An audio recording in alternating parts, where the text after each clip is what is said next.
naliligaw ka na. Natural lang yun. Pagka naagrabyado isang tao, ginagawan siya ng masama, magalit ka. Ang masama yun, nagagalit ka na walang dahilan.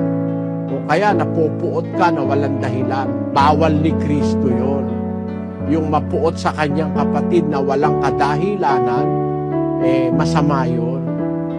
Yun ang dapat nating maintindihan. Siguro, kaya mo nararamdaman yan, kapatid, baka ikaw ay masyado ng agrabyado, okay lang yun.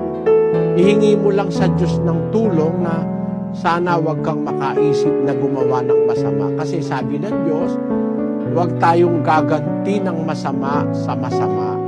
Bayaan natin yung ganti ng Diyos. Dahil sabi ng Biblia, ako ang Panginoon, akin ang paghihiganti, ako ang gaganti, sabi ng Diyos. Huwag kang gaganti, bayaan mo na lang ang Diyos ang gumanti sa kanila.